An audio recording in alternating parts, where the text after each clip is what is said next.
Have you ever found yourself wondering if the days described in the Bible's creation account were literally 24 hours or something much deeper and more symbolic? This is one of the most intriguing and debated questions among scholars, theologians, and even scientists. After all, how can we reconcile such an ancient and poetic narrative with our modern understanding of the universe? It seems impossible to harmonize faith and science, doesn't it? But what if I told you that this apparent contradiction might actually hold answers that could transform both our view of God and the world around us? Get ready, because today we're diving into one of the Bible's most fascinating mysteries and discovering what those days mean for our lives. The creation account in Genesis begins with a powerful phrase. In the beginning, God created the heavens and the earth. With these words, the world as we know it starts to take shape. But this is no ordinary story. It's a narrative rich with symbolism and purpose. God didn't just create for the sake of creating. Every act was intentional, reflecting His greatness and order. It's like an artist painting a masterpiece where every detail has meaning. The Bible presents us with a God who brings order out of chaos and creates something beautiful and functional. From the very start, there is a fascinating contrast between darkness and light. God said, "Let there be light," and light appeared, overcoming the darkness.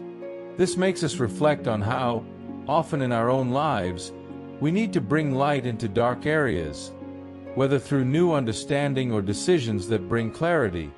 Just as light was the first thing created, it can also be the starting point for personal transformation. The sequence of creation is not random. First, God establishes the foundations, the heavens, the earth, and the seas. Then He fills these spaces with life. It's a lesson in planning. First organize, then execute. Think about how this applies to any personal or professional project. Without a solid foundation, any attempt at progress collapses. The story of Genesis teaches us that even the greatest creator works with structure and purpose. And what about the moment when God created man and woman? The Bible describes us as being made in the image and likeness of God. This is profound. It means that every person carries a divine reflection, something special that connects them to the Creator. This is a powerful truth to remember, especially in moments when the world tries to convince us otherwise. Imagine the impact of living every day believing this. Another essential point is God's relationship with the world He created. It wasn't a distant or impersonal act. It was deeply relational. He didn't just create, but saw that it was good. This reminds us that the world around us is a gift to be valued and cared for. Likewise, the relationships we build should be nurtured with the same care God demonstrated in creation. Additionally, the creation account points us to something greater: divine order. Nothing is accidental. Everything has a well-defined plan. Even the seasons, the cycles of day and night, have a specific purpose. This teaches us to value time and the phases of life, understanding that every moment plays a role in building something greater. And so, as the first chapter of Genesis unfolds, we see a God who not only created but gave meaning to everything. Every element was placed in the right spot, at the right time, with an eternal purpose. And this prepares us to dive into how the days of creation reveal even more of God's intent. The account of the 7 days of creation is more than a narrative. It's a poetic masterpiece that reveals God's intent and care. Each day represents a well-defined stage, starting with the separation of light and darkness and culminating in the creation of man and woman. It's fascinating how God, in His wisdom, establishes order and harmony from the beginning. The Bible shows us that nothing was done by chance. Everything had a purpose, and that purpose was good. On the first day, God said, "Let there be light," and light came into being. This wasn't just a simple separation of day and night. It was the starting point of all creation. Light here symbolizes clarity, direction, and purpose. Just as God brought light into chaos, we too are called to illuminate the dark areas of our lives and the world around us. Think about how small actions, like a smile or a kind word, can be a ray of light for someone on a difficult day. As the days progress, we see a methodical God. On the second day, He separates the waters, forming the sky. On the third, He organizes the land and seas and causes vegetation to appear. Each stage is like building a house. First the foundation, then the details. This teaches us that in anything we undertake, order is essential. Imagine starting a project without planning. Chaos is guaranteed. God shows us that progress requires structure. The following days bring even more richness. On the fourth day, God creates the lights in the sky, the sun, moon, and stars. Beyond governing time, these elements are visible reminders of God's care. Who hasn't looked at the stars and felt connected to something greater? These details show us that even in the simplest things, there is beauty and meaning. We then arrive at the fifth and sixth days, when creation comes alive. Animals, birds, fish, and finally man and woman. Here, God demonstrates His generosity. He not only creates life but provides abundance. It's a lesson about the importance of living fully. The world was made to be appreciated but also cared for. How are we treating what has been entrusted to us? On the seventh day, God rests. This rest isn't a sign of fatigue but of satisfaction. He looks at His work and declares it very good. This moment teaches us the importance of pausing to recognize the value of what has been done. In today's frenetic pace, how often do we take time to reflect and give thanks? God's divine pause reminds us that rest is as essential as work. These 7 days show us a meticulous and loving God who didn't just create but prepared a perfect setting for life to flourish. And at the end of this process, there's a special calling: to understand the unique role humanity plays in this grand design. At the climax of creation, God did something extraordinary. He created man and woman in His image and likeness. This powerful declaration is more than poetic. It's a revelation of the value and dignity of humanity. Each human being carries within them the reflection of the Creator, giving us a unique position in the world. The Bible teaches us that we are not the product of chance but intentional works, created with purpose and meaning. This divine image is not just about appearance but about essence. It's the ability to love, create, forgive, and live in communion. When you act with compassion or pursue justice, you are reflecting this image. Imagine the impact of seeing everyone around you as bearers of this divine mark. It changes how we treat people, promoting respect and empathy. After all, who wouldn't want to be treated as someone who reflects God Himself? Moreover, God entrusted humanity with a special role: to care for creation. We are called to be stewards, not exploiters, of the world around us. This includes simple actions like avoiding waste to larger efforts like protecting the environment. Think about how small choices, like recycling or conserving water, can demonstrate gratitude to the Creator. Caring for the earth is more than an environmental responsibility. It's an act of worship. Human uniqueness is also tied to the fact that we have the ability to think and choose. Unlike other beings, we possess free will, which makes us responsible for our actions. It's a gift but also a great challenge. How do we use our freedom? The Bible guides us to seek wisdom and act in ways that reflect God's character. It's not easy, but it's where we find our true purpose. Another fascinating point is that God created humanity to live in community. From the beginning, He declared, "It is not good for man to be alone." This highlights the importance of relationships. Whether in family, friendships, or society, we are called to build meaningful connections. These relationships shape us and bring us closer to God's purpose. How can we improve our bonds? Maybe it's time for an honest conversation or an unexpected gesture of love. Our spirituality also sets us apart. God gave us the ability to connect with Him personally. This means that faith is not just an abstract idea but a living, practical experience. When you pray, meditate on the Word, or live in obedience, you strengthen this bond. It's like nurturing a plant. The more care it receives, the more it flourishes. How is your relationship with God today? And so, by understanding our unique position, we realize that the responsibility is great, but the privilege is even greater. After all, we were made to reflect the Creator and care for His work. This understanding takes us back to where it all began, the Garden of Eden.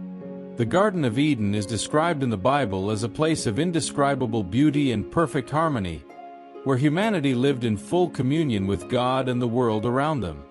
Imagine a space where everything needed was within reach, a true paradise. God not only placed man and woman there, but gave them the freedom to enjoy everything, with just one restriction: not to eat from the tree of the knowledge of good and evil. It seems simple, doesn't it? But this freedom came with a choice, and choices have consequences. The presence of the tree of knowledge in the garden is intriguing. Why would God place something like that there? The answer lies in the gift of free will. God didn't create robots programmed to obey Him, but beings capable of choosing. This makes the relationship between God and humanity genuine. After all, true love only exists where there is freedom. Think about it.